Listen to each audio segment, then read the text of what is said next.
Hey, I'm Lee Kasumba, and this is our journey across Africa, navigating the intricate landscapes of business, culture, and global influence from the African perspective.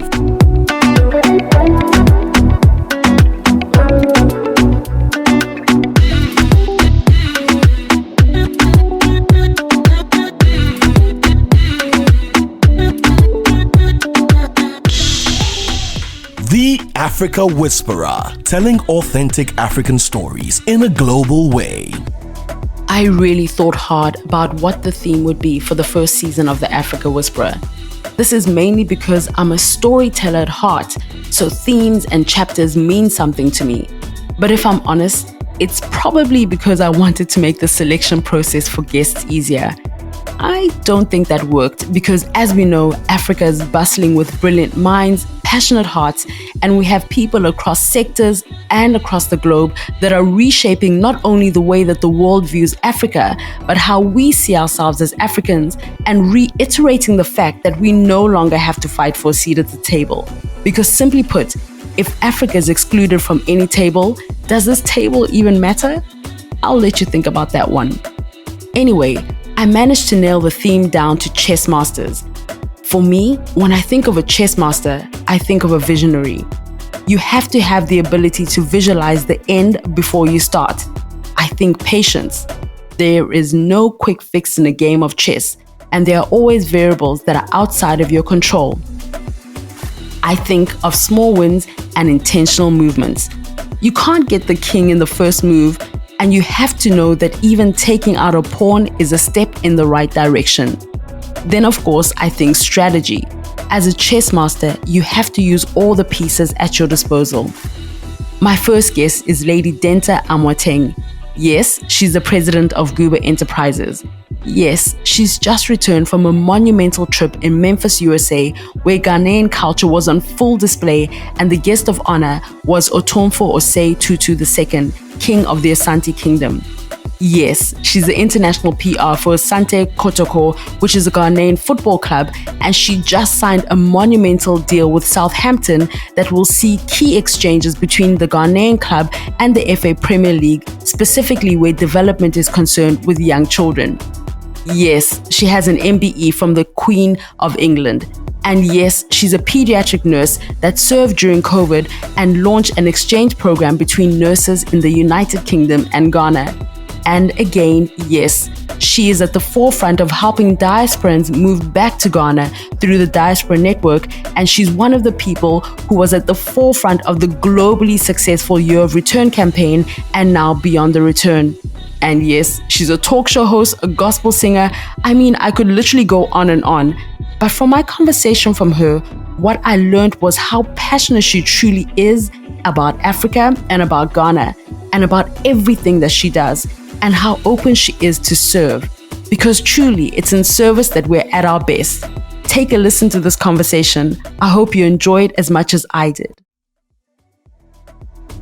Thank you, first of all. I don't know if should I call you Lady Dentaa? I think I should. Let me just get into the mix. Oh, whichever, Dentaa, whatever says, it's no problem at all. It's such a pleasure to really be able to have a conversation with you. I feel, one of the things that we, as Africans, that we don't realize is that a conversation can really change the direction and the trajectory of where we're going, and it can enlighten the continent in so many ways. And I feel that, because I've been watching your work for a long time. I'm actually in Ghana at the moment. And when I first got here, everybody's like, do you know Dentaa? Are you in Ghana? Yeah, I actually came here in 2020 and I never left. That's a whole other story. Oh, wow. Yeah. So, it's really just awesome to be able to have this conversation with you. So welcome to the Africa Whisperer. Thank you. Thank you for having me. So I want to just take everything back to the beginning, because obviously I say you and your husband, because I know that you guys are really a partnership and I love everything about that. But your story actually starts in the village. You are proudly a village girl. So talk to us what it was like from Juasi to Accra to the UK, just those stages in your life and what the key differences were. I was born in Jaso, Asante Achem, next to Konongo. I left for the UK at the age of 5. My parents got the opportunity to go to the UK, and I think they left when I was around maybe 1 or 2. And so when I hit 5, they called for me to come. But I remember at that age, especially when I got to the UK and it was winter, and I had short hair. It was a strange feeling being in the UK at that time. I always say that I remember starting school and having to eat, a burger, which I didn't understand what type of food this was because I'm used to having, my local dishes. And so I ended up eating the bread because I didn't understand that meat round thing. There was a cultural shock, obviously the weather and everything. But, at that age, you quickly adapt. And I remember also being like, one of the only kind of Black people in the class and, almost looking like a boy because, in Ghana, they cut your hair. So waiting for that to kind of grow so you can be part of the community. But yeah, that's my kind of memories at that age. And now just to tap in deeper, when you mention things like being one of the only Black people in the class and having short hair, because I think that's a story. Even in Uganda, they cut your hair.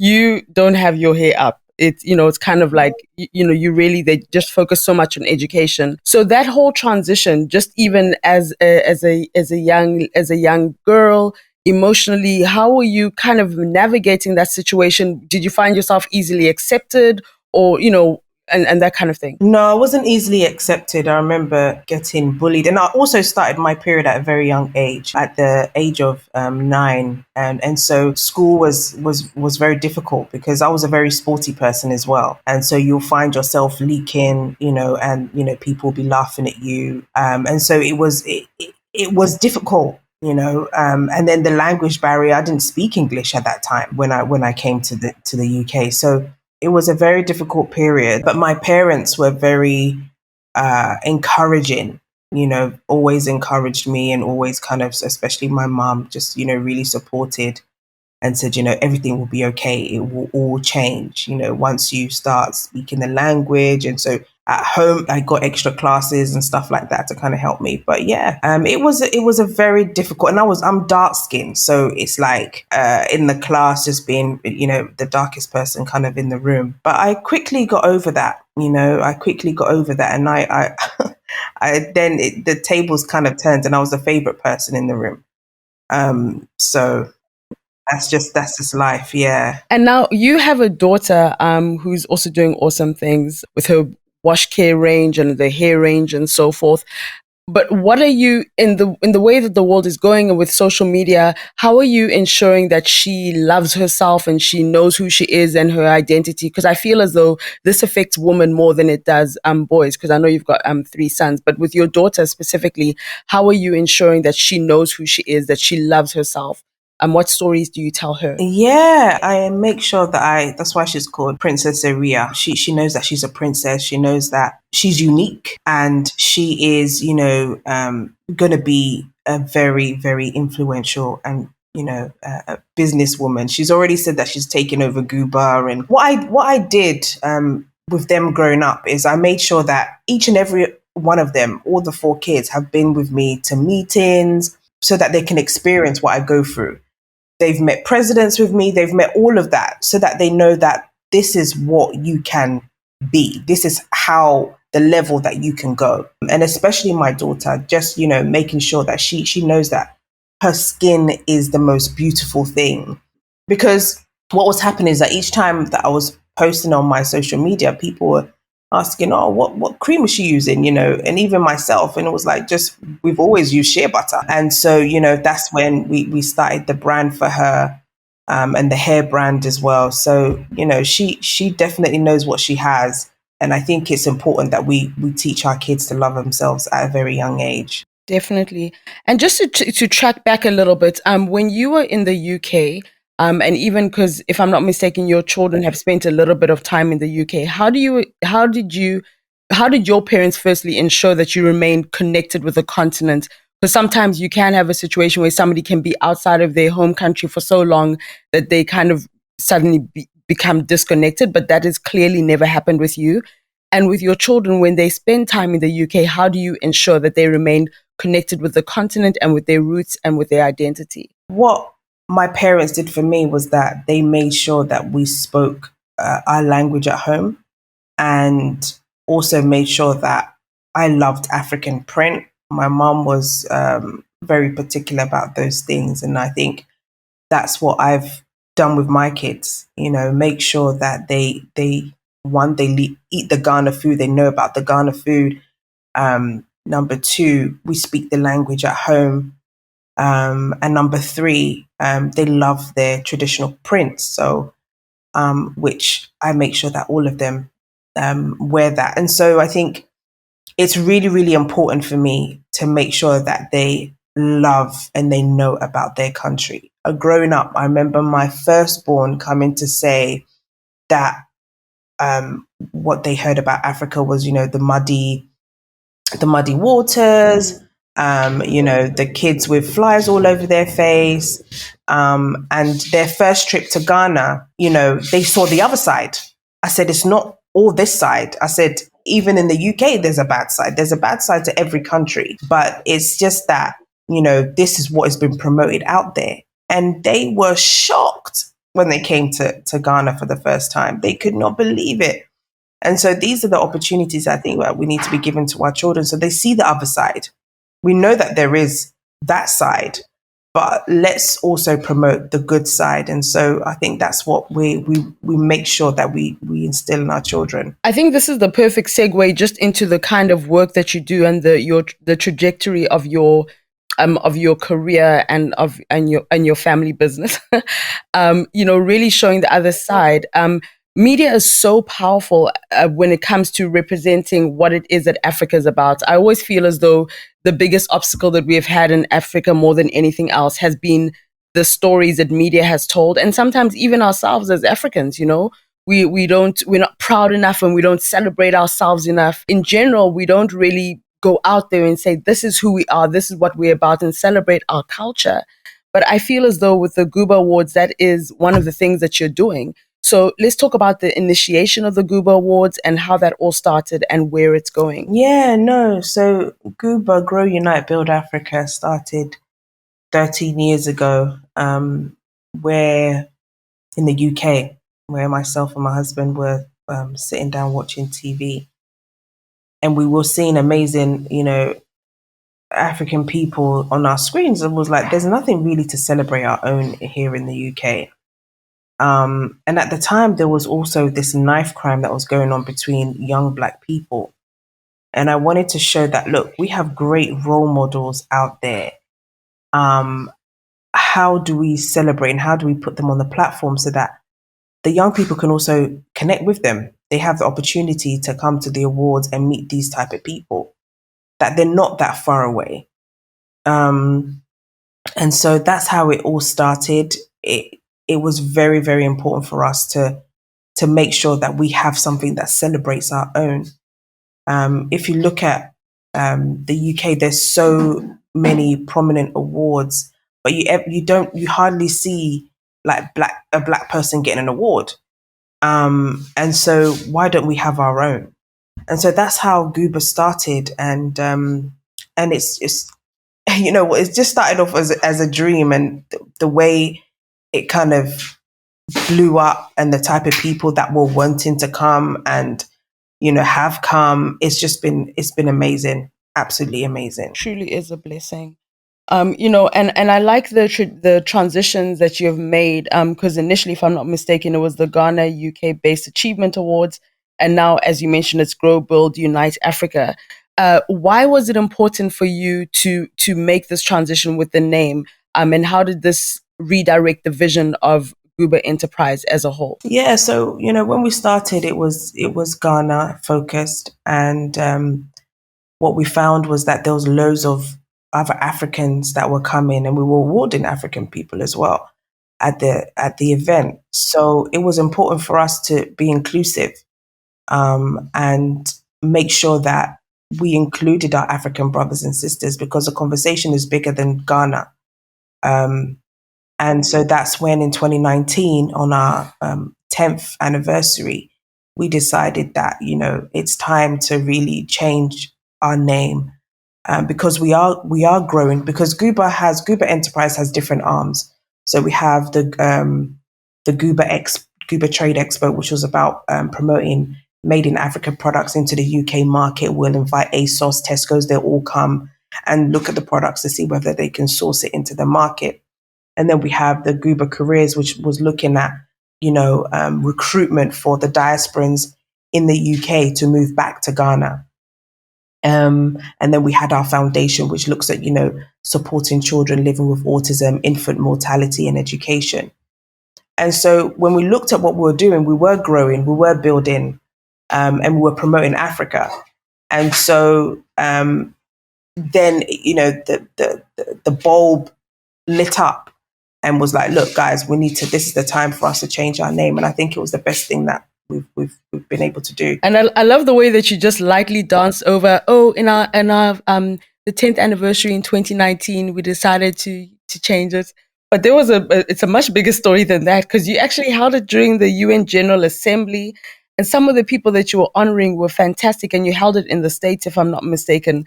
So talk to us about just putting that together, because even though you had lived in the UK for a while, America is a whole different ball game. I mean, America is different. It's like you know what? The US was different.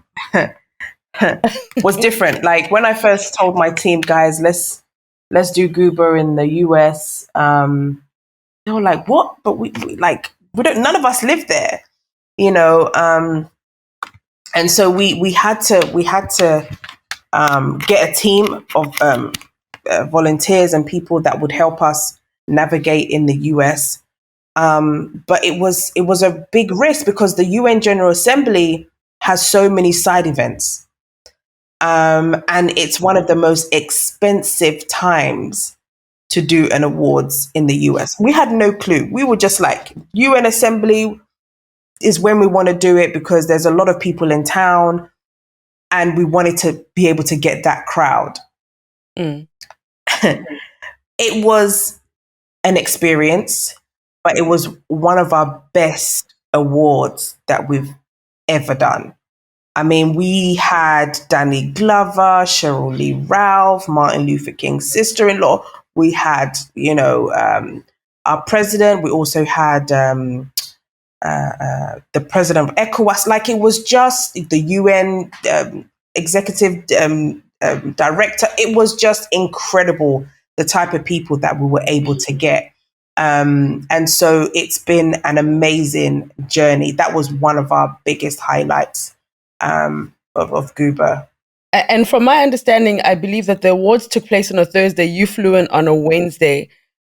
So this says so many things. Number one, it speaks about the incredible team that you must have, to have been able to trust them with that. And then number two, it begs the question, why? Because most people would have been in the country for like 2 weeks before, at the very least. Yeah. Oh gosh, that was. I have the best team in the world, I always say, and the team have been with me from the beginning. When we set up GUBA, we're like, okay, so who we're going to put on the team?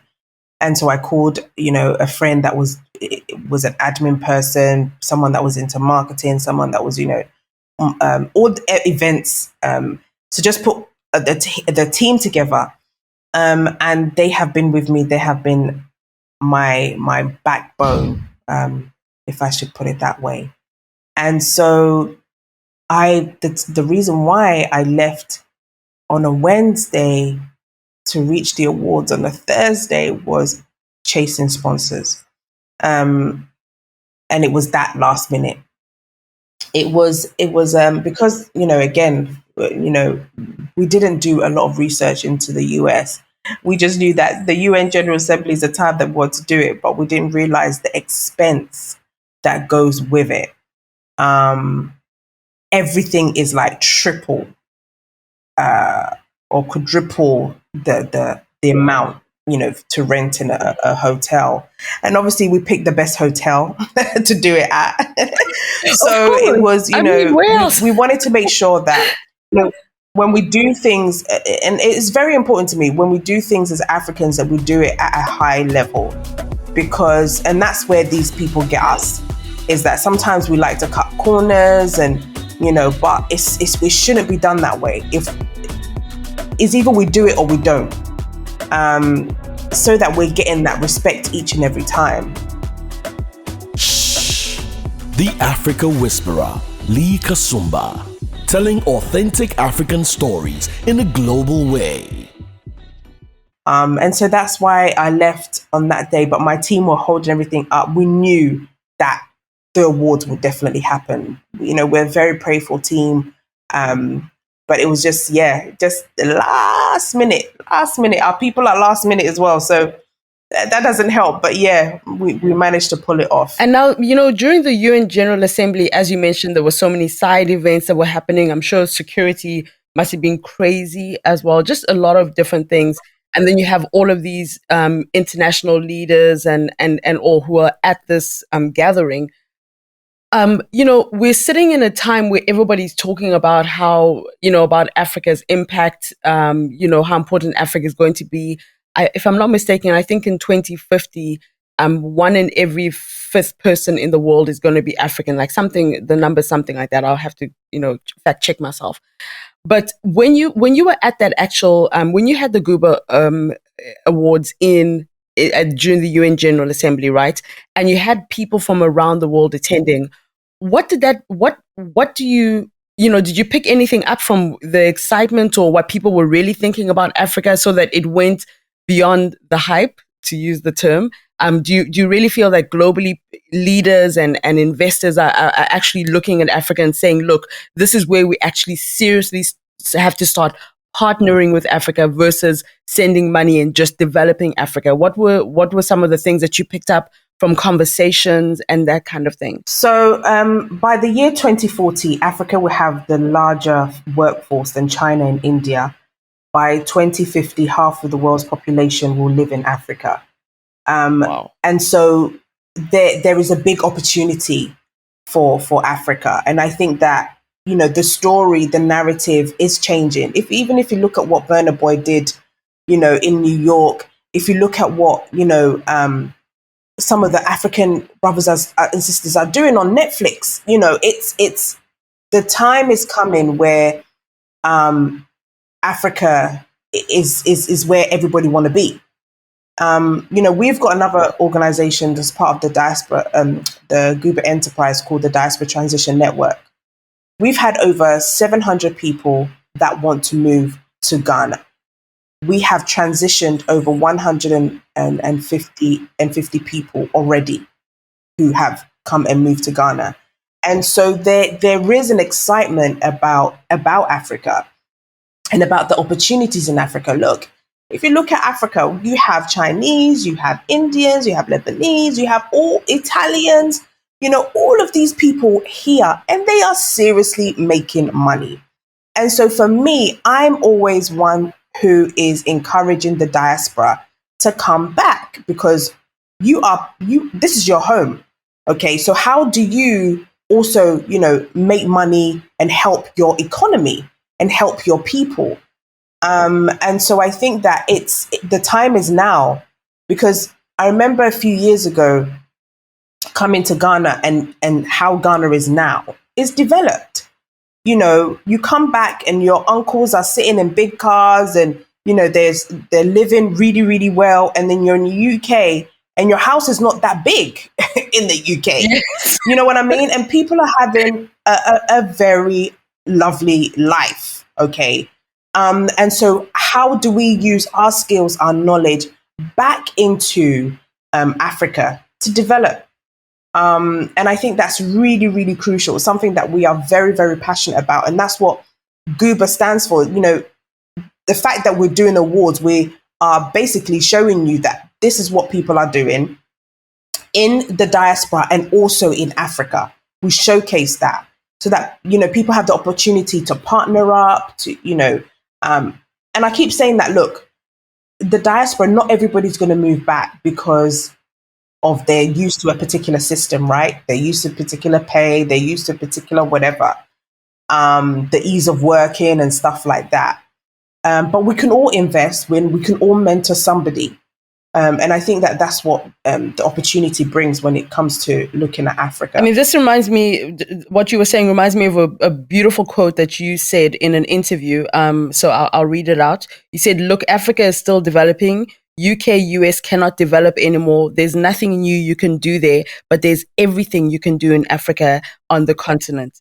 Which is so powerful. It really is about, in essence, we want to be able to build our own generational wealth, build our own stories, build our countries and our continent. As Africans, we should really be at the forefront of that drive. Absolutely, absolutely. Like, New York can't do anything more. Like, it's done, But we have a real opportunity. Ghana, there's an opportunity. Like, everywhere you go, you see an opportunity. Everywhere you go. Some people, the interviews that I've done with diasporans that have transitioned, they're like, oh my God, I have so many ideas. Like, there's so many. You become an entrepreneur when you're in Africa. You become an entrepreneur. And that's why there's a high rate of entrepreneurship in Africa, especially in Ghana. And it's women at the top and at the forefront, And so I think that there's a real opportunity for us as young people to really develop and be part of that change, be part of that story. It's not easy. We wouldn't say it's easy, but I think there's little parts. If you look at someone like Starbites, Eric Andor, always use him as an example. He was living in the UK, got tired, come back. Starbites is huge. Starbites is not just in Accra, it's in Kumasi. He's now looking to take it in other parts of Africa. That's real stories. And that's a real impact and change that he's making. He's employing people. You know what I mean? And so I think that there is that sense of, we can come and we can make an impact and we can create jobs and employment for our people. And what I love about what you're saying, because you had mentioned before about people like Burna Boy and what Africans are doing on Netflix. I actually think Netflix's business is probably going to survive off off what's going on in Africa. Yes, and then African narrative. Absolutely, we're the ones. We're watching our own things. Then entrepreneurship as well being really powerful, and that brings me to a thought that I have, and I wanted to know what your views are on because at the beginning you mentioned about how your son had said, what images that he was seeing in school or what people were saying was about how Africa was muddy and, all of that, negativity that we really don't need to go back into. But when he came to Ghana, then your children saw a whole different side. Now, I feel as though entrepreneurship and the creative industry are really almost redesigning and reimagining everything that Africa can be. And it's really opening up all these opportunities. So when you see talent from Africa performing internationally and doing well and showing our cultures globally and that kind of thing, I feel as though the creative industry is almost the soft power that Africa has to retell a story. So from your perspective, I know that you're not in government, but as you mentioned, you've spoken to different heads of state and so forth. How do you feel, what do you think should happen in order to stitch this story between entrepreneurship, which is creating jobs and opportunity and dreams, and then the creative industry, which is giving the soft power, this new idea and showing and reflecting African culture in a more positive way globally? How do you feel that, we should be kind of tapping into that? I think it all boils down to investment and making sure that government has put in place things to support the creative industry, right? Because it needs investment. Hollywood did not become Hollywood by overnight. There was a great amount of investment that were put in that, and they were selling themselves. When you look at movies in America, it was always about the Americans are the best. They sold images. And so it made you want to go to New York. It made you want to go to America. They showed themselves as powerful beings. And so that's what we need to start doing. We need to start selling ourselves. We need to make sure that there's great investment that is put into the creative industry.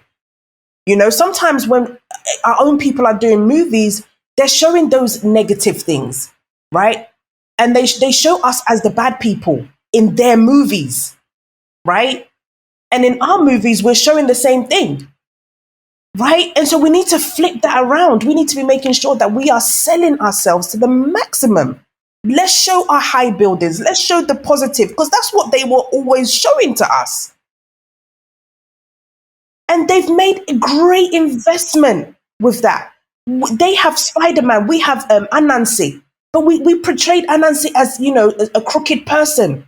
But they've showed Spider-Man to be this amazing person that saved lives, you know? And I think, you know, what happened with Wakanda, the whole story, that's why everybody was like, whoa, like, this is amazing. Because we had never had a big movie that portrayed Africans as powerful, you know? And I think that's what we need to be doing. You know, every now and then you get your children referring to that story, you know. And so I think that it's about investment. It's about pushing positive stories out there of our people, you know, and it's really important. When you look at, we have so many stories. We have a Ya Santua story of a powerful woman has not been told. We haven't done anything about it. Yes, there's been little documentaries and stuff about it, but it needs to be at a Hollywood standard. You know, it needs to be shown. Like, people need to know that there's women out there who fought for their countries and stuff like that, you know? Every superhero is American. That's how they showed it. Every single superhero is American. And it's, you know, and we have superheroes here. So I think it's about investment. Definitely. It's about changing the narrative and being positive. And making sure that we portray ourselves as the elite, which we are. We're kings and queens. Yeah, definitely. And they never lose in a war battle. You know, they never lose. Never. In their films. Never. Yeah, in their films, they never lose. Yeah. You know, that's what they portray. But we're okay. Like, yeah, but sometimes we're okay to, and you know, you've said so many things. My mind is like lighting up. You know, everything from what you said about Santos. I want you to actually go into that, because for me, even as a Ugandan, and you know, coming from a family that was all about Pan-Africanism and everything, like, when her story was something that I knew about, but I was surprised that many people didn't know her story. I'm like, what do you mean? Yeah. They won't know their story. As, you know, not know the story? Yeah, because it's not promoted. We're not promoting. We're sitting on so many powerful stories, so many that we have to showcase. You know, Americans show themselves as powerful, you know, and look at our continent. There's so many, we have been through so much, and we are still there. And we're still here. Yeah. You know, right now, they've written us off even, you know, but we are still there. And so I think that we need to really, really change the way in which we tell our stories. And one powerful story that you did tell with the GUBA Awards, the ones that took place in Ghana, I believe that it was to celebrate or to commemorate, the anniversary of the passing of Santua. So if for people who don't know, because I was even surprised, there were people, you know, when people in South Africa, because I lived there for a very long time, I grew up there, who weren't aware who she was. Even some of my Nigerian friends, I'm like, I don't understand, your neighbors, you don't know. Like, you know, so just her story and why it was so important to tie that in with the GUBA Awards that took place in Ghana.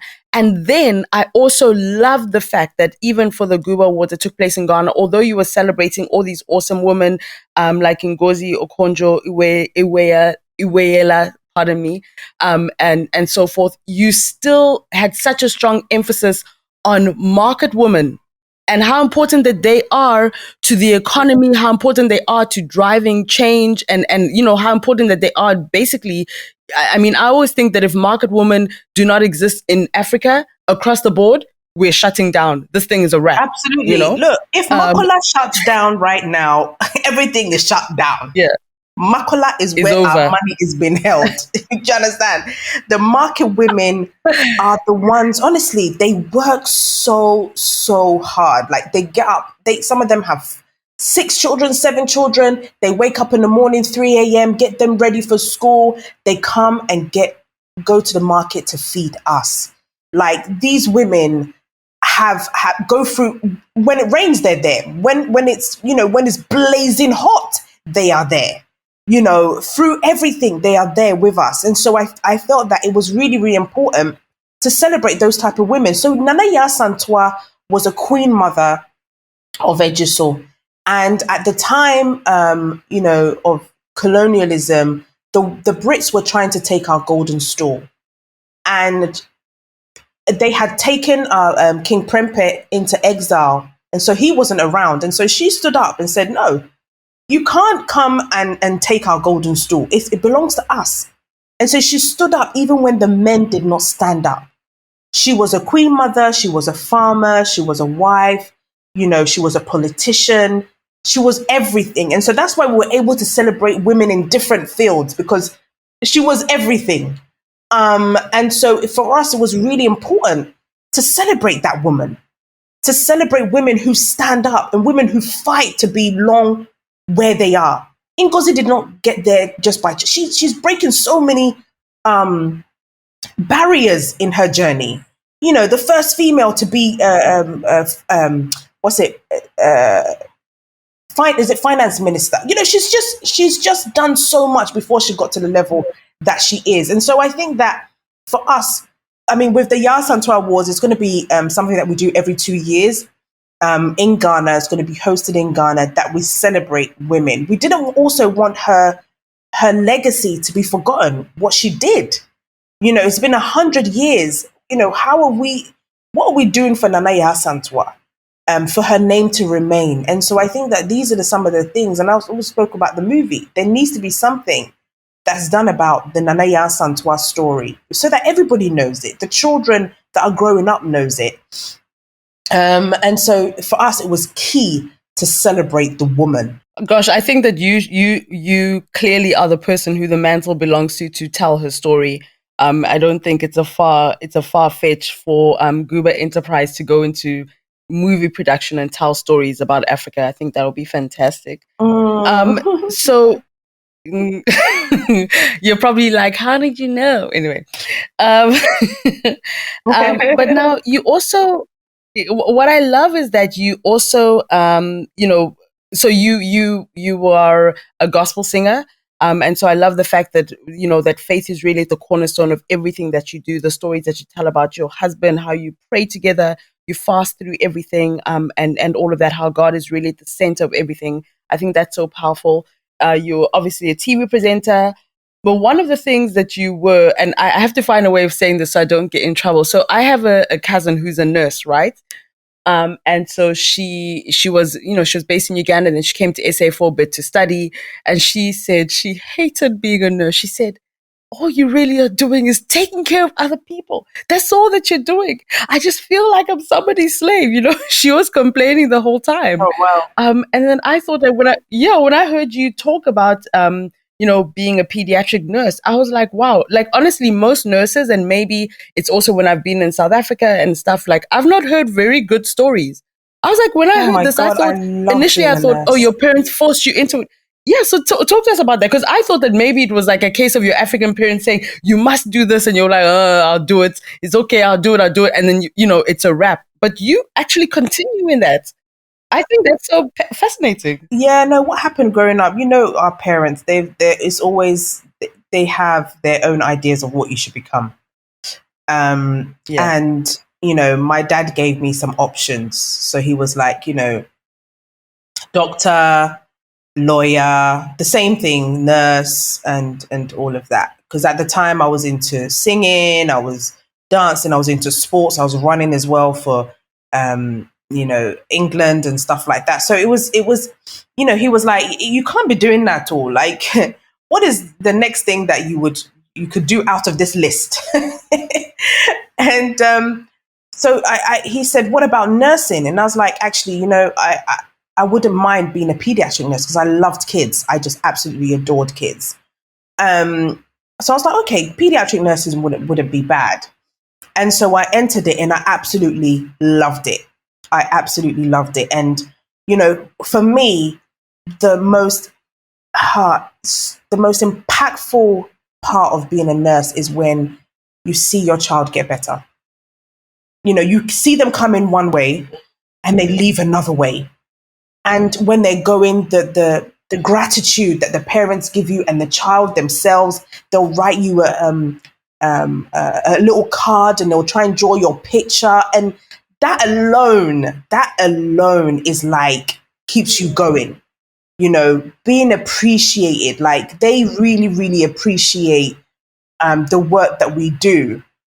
And so for me, I loved it. I mean, I worked during COVID, you know, in 2020 when everything was, I was in the UK at the time, I was stuck.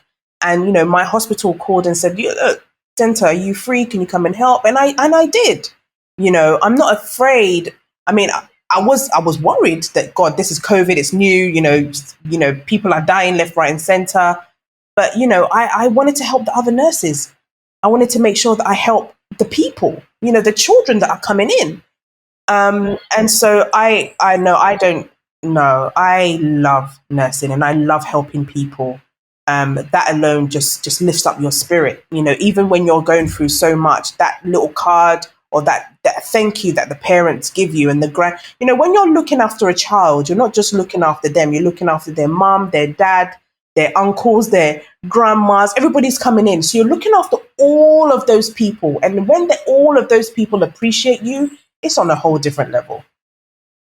And you, just from this, you actually have with you I think in your I'm not sure if it's with the GUBA Enterprise Foundation, where you have an exchange program with nurses from the UK coming into Ghana.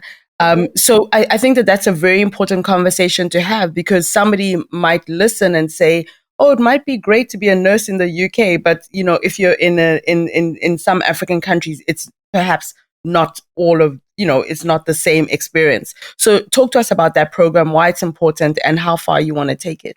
Yeah, no, it was important for us to have, you know, the NHS nurses come to Ghana to experience how Ghanaians worked. And I think they learned a lot. And what they learned back was that in the UK, we rely a lot on machines. But with Ghana, the nurses rely a lot on knowledge, right?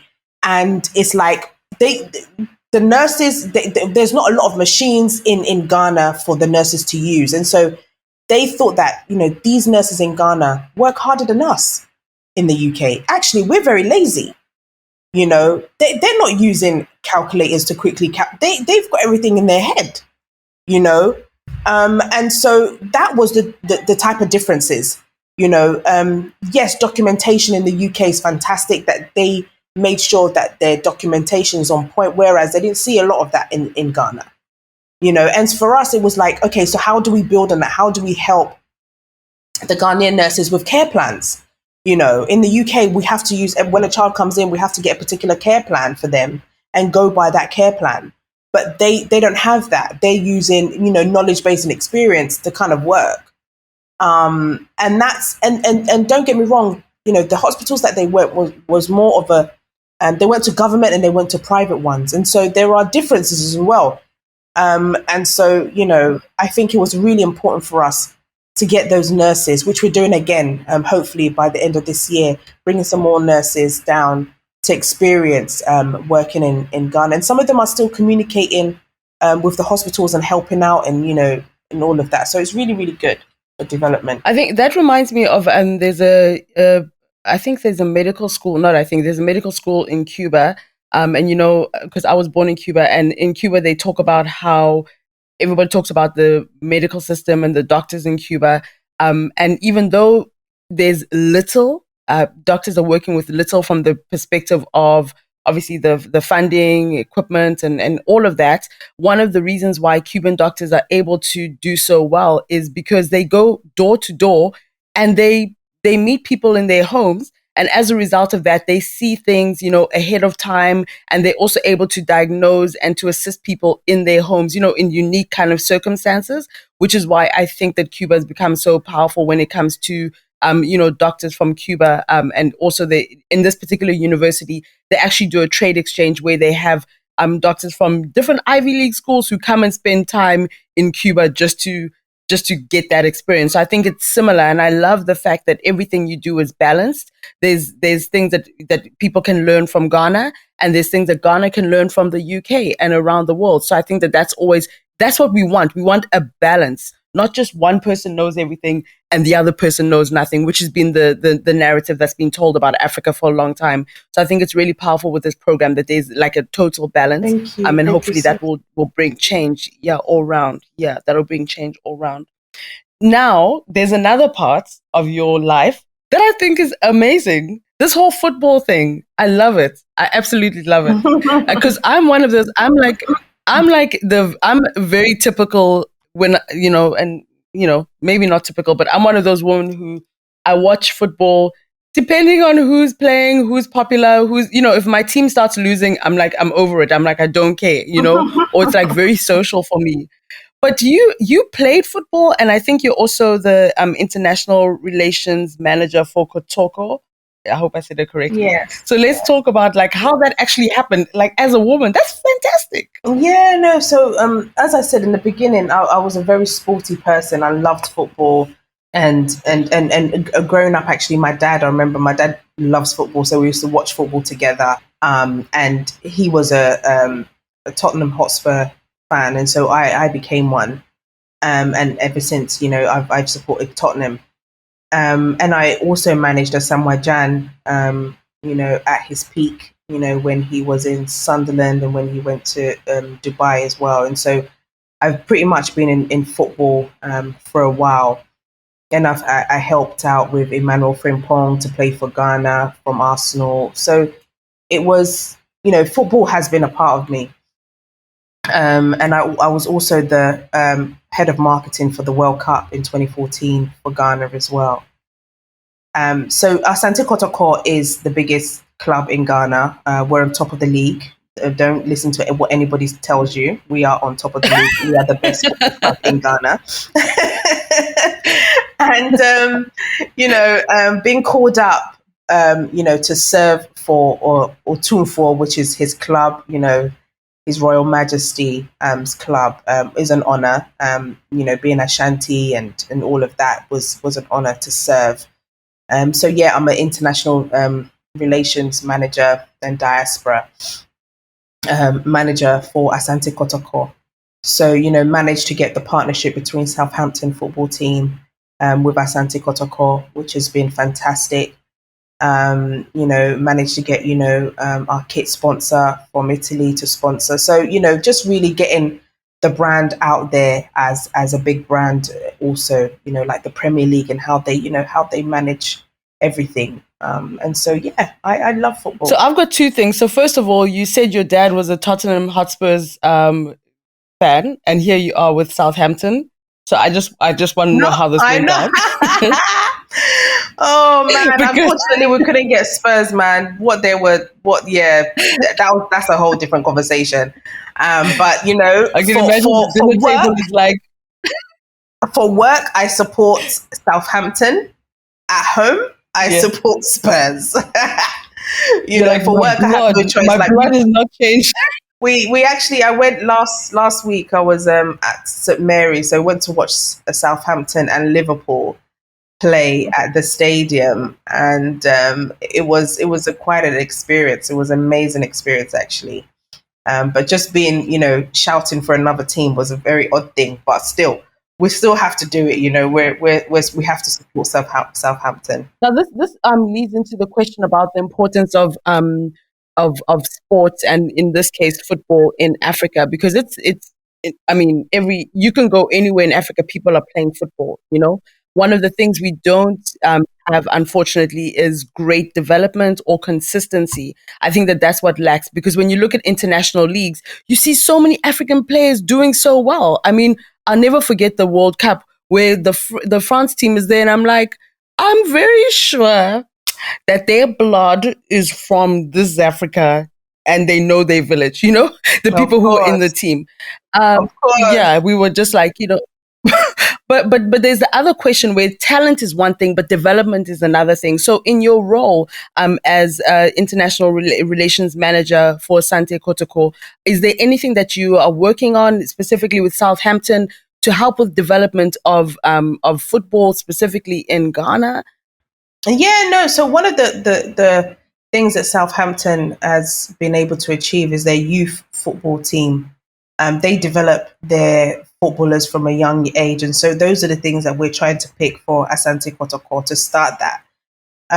Because by the age of 18, they've already got they're not trying to buy players from different clubs. They have already built their youth team to be on their main team. So I think that is something that we at Asante Kotoko are going to be doing for our club. And with regards to just the talent that you'll be finding, is it specifically young people who are part of Asante Kotoko, or is it just in general across the board in Ghana? Oh, it's across the board. Yeah. So, picking out youth that are good from across the from Ghana that are good and just developing them. They basically train them every single day. They have a regime that they do with them. They come to, even at the football match that I was talking about, the kids were there watching. It's just a real experience, and it kind of boosts their confidence at such a young age. And that's the key thing that the Europeans and the Western people, they start the children young. They start their children young. They teach them about things at a very young age. So by the time they're an adult, they know everything. They're used to their mom and dad teaching them this thing. I saw Serena Williams, playing tennis with her daughter. I just thought that was just so beautiful. She's teaching her at a young age. And this is what we need to be doing. So by the time she's of age, she's mega. Definitely. And you just also, just with regards to your career and just the awesome things that you've been able to achieve, as we round off the conversation, you've just come from a really kind of like a powerful trip, from in Memphis in America, and that was with His Royal Majesty Asante Hene. So what was that? Because I saw some of the pictures you posted on Instagram. And I just was like, I just thought that these images were so powerful. Even just the way that the Ghanaian culture, there was no holding back. It wasn't like, oh, we're in Europe, we're going to be wearing suits. No. Everything, the entire culture was on full display, and so I guess this particular trip, because I think there were some artists who were there.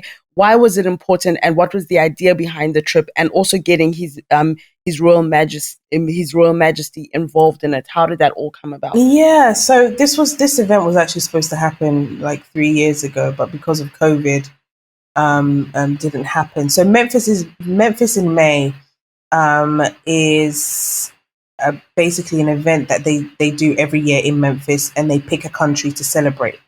So it was, they picked Ghana to celebrate.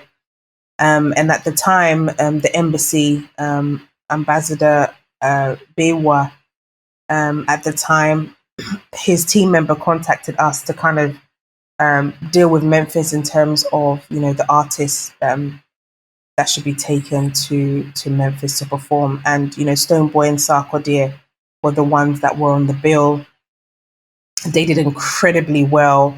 They were on the same stage as, Shaggy, Megan Stallion, Moneybag, and the rest. And so it was a great platform to showcase our music as well. With Asante Hene, it was amazing, to say the least, because the king just does not move like that. But when he moves. And, we've really celebrated Ghana in a big way.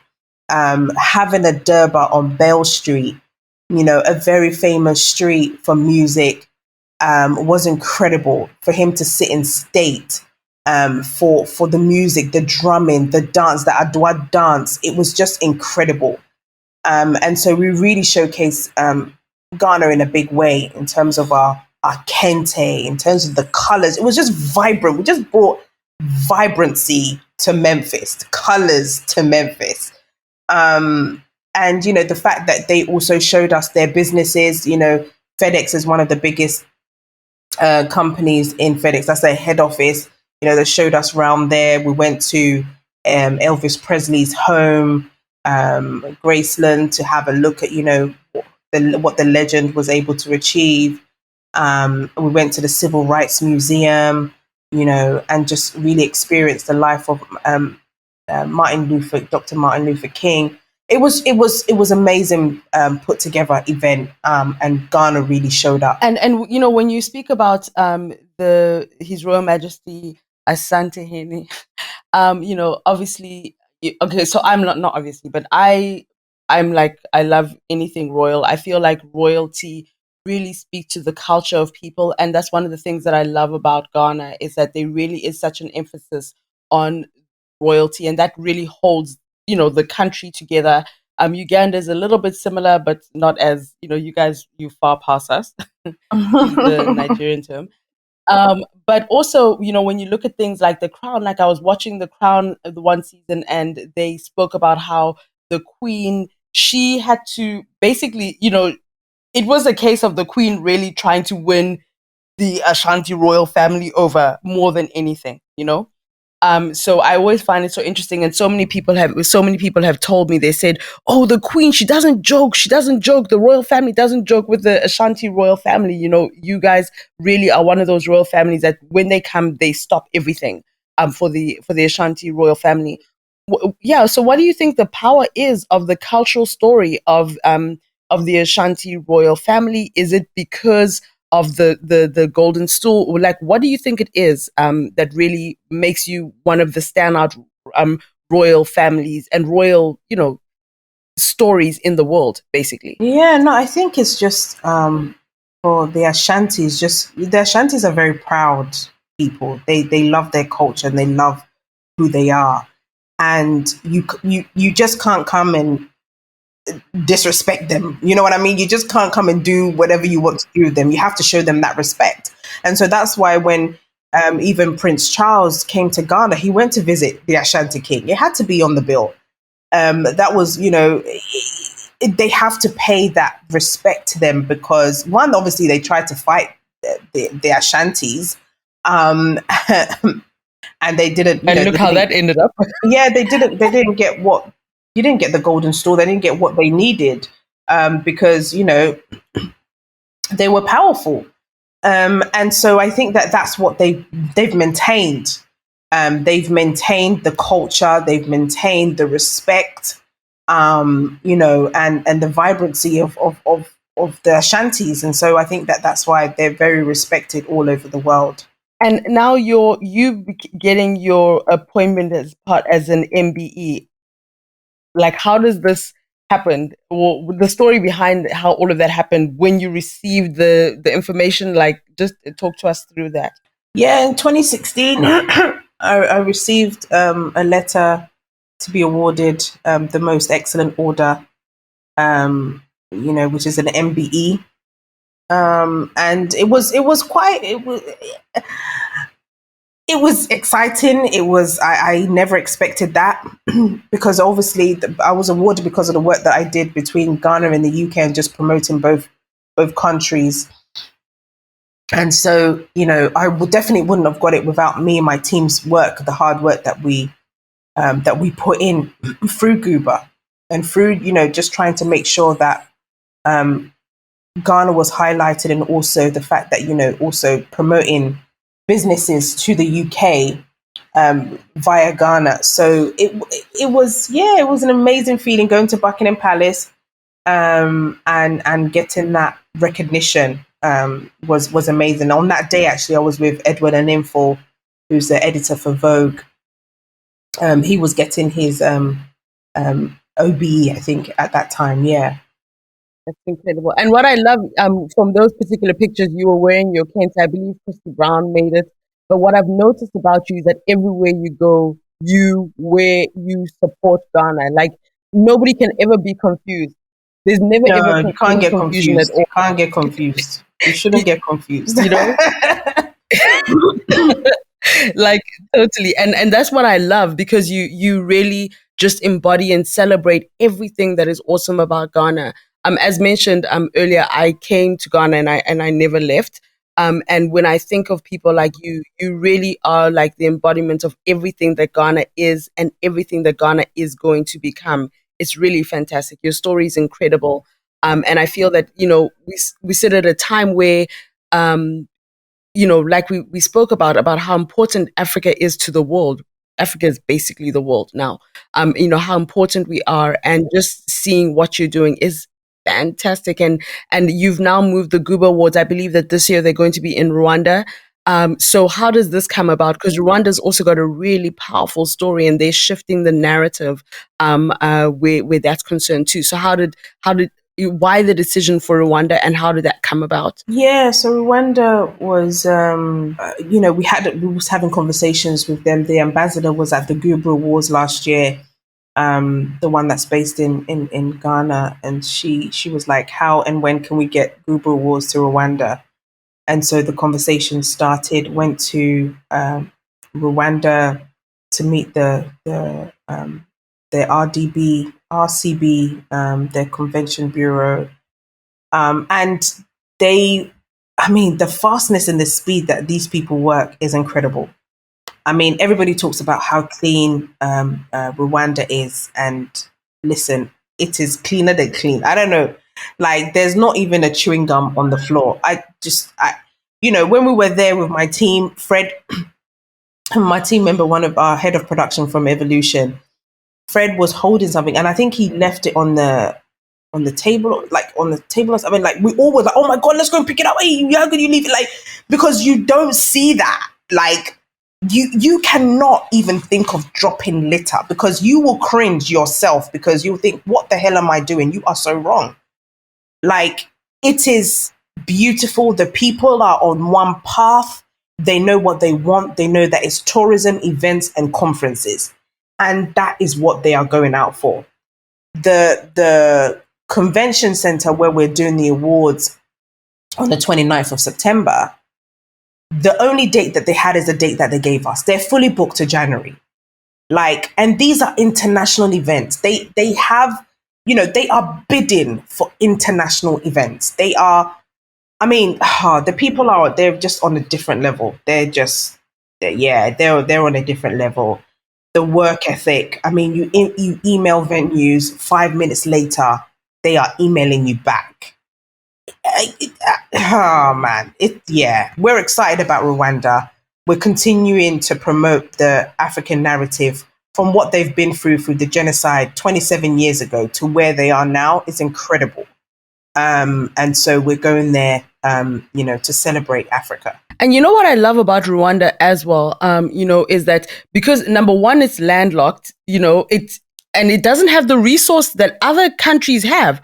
But Rwanda, like you said, they're so focused, they're staying in their lane and they know what they're doing. So in terms of mineral resources, you've got other countries that have all of these mineral resources, Everything. all of this, there should be. And Rwanda is just like, we're focused. It's tourism, events. They know, it's tourism. They have the gorillas. They promote their gorillas, you know, and their safari that they have. And their genocide museum, which I went to, which was very emotional, and you really get to hear about their story, and that's what they're sticking to, and so it's a wonderful place. I would encourage everybody to go to Rwanda and visit Rwanda, because it shows you a different part of Africa as well. I'm looking forward to that. I mean, it's right next door to Uganda, so I probably will just hop on over and take a visit.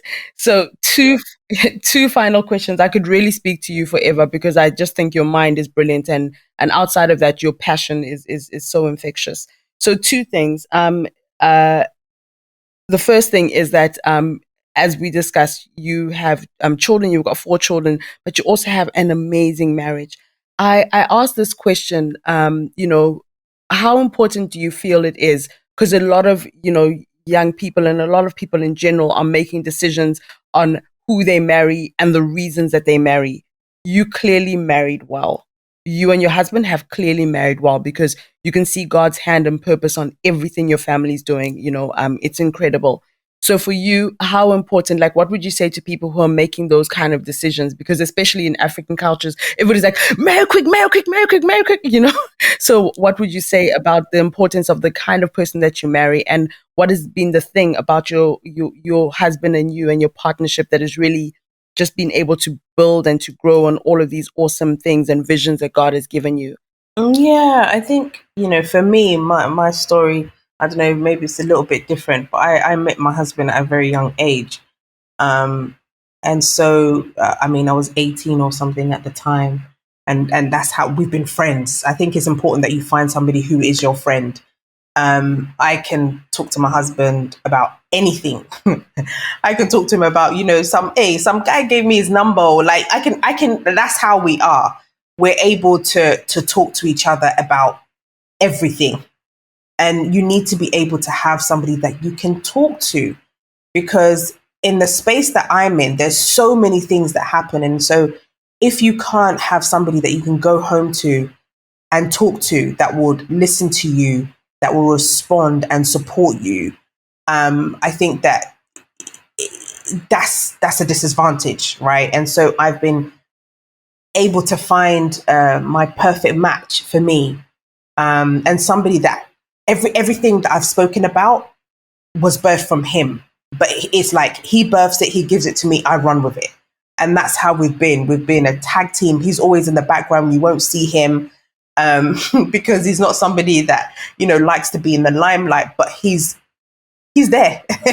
He's 125% there. And, I wouldn't be who I am without him. Love that. And finally, with regards to Africa, there's so many things. So this can be like a question you answer about Africa as a whole, or Ghana, or anything like that. If somebody were to ask you, what is Africa's best kept secret? Like, what is it? Or the thing for you that just makes you feel like, yeah, this is the thing about Africa that we have that nowhere else you'll find in the world. What would you say that is? I think it's the people. I've had a lot of people that have come to Ghana, and they're like, the people, like, everybody wants to help, right? And I was saying that in Ghana, you hardly get somebody saying no, because generally they do want to help. Even if I was saying on another interview that my car got spoiled, I took it to the mechanic. He's like, yeah, I can do it, madam. Oh, madam, I can help. I can do it. And he truly wants to help, but he's not helping because he doesn't know what he's doing with that particular car.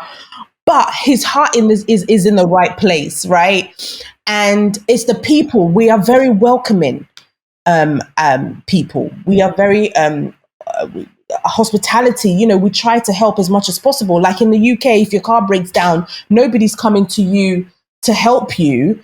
But in Ghana, you get somebody stop. They'll try and fix it. They'll try and help you if you're stranded. In the UK, in the train, nobody's making eye contact. You're looking at your phone or reading your book. So the people, what we have as an asset for Africa is the people. And so if we're able to utilize the people in the right way, Africa will be beyond what we are now, and believing in the people. Definitely. Lady Dentaa, that's where I'm going to bring the interview to an end. Honestly, thank you very much for this conversation. I've personally learned a lot. And I feel as though you've made me feel that it's possible, that the ideas that you have, the dreams, everything is valid. It is possible. And I know that you've got big plans and big dreams where GUBA is concerned. So I just know how you think about all of these companies around the world. It's like, oh, I'm trying to think of like a really big company, but people, like they'll think of somebody, you think of like a big company, and we're here like say like a FedEx or that kind of thing, I really think that GUBA is going to be one of those global companies that is going to stand for generations, Amen. because Thank you. I realize what it is that I love about you is that your main thing is service to others. And I don't even think that you realize it. So I've never seen a situation where you're like, it's about Dentaa. Everything is service to others. And the GUBA Awards, they service other people. They platform other people. you as a pediatric nurse, it's service to others. Just everything that you do as a family is really about platforming and creating a platforming and servicing other people. Even in interviews, I just noticed how you're never about like, well, this is who I am. You always are like, kind of presenting yourself, but carrying a lot of people on your shoulders. And I think that that's fantastic. That's the one thing that I really have learned so much from you. So just, I hope that you have a fantastic year. And I just, I just pray God's richest blessings for you and your family just moving forward. Thank you so Exciting much. times. All right. Thank you so much, sis. I appreciate that. That's all that we have time for in this episode of the Africa Whisperer. Thank you so much for your time and for listening. I hope that you do share this with all your networks. And I hope that more than anything that you leave inspired and realizing what is truly possible when you put your heart and mind to it. Please be sure to go to www.theafricawhisperer.com. Also, it's Lee Kasumba on all social media platforms. We look forward to the next episode. Thank you so much. Don't forget to rate and review and to share this link with all your friends.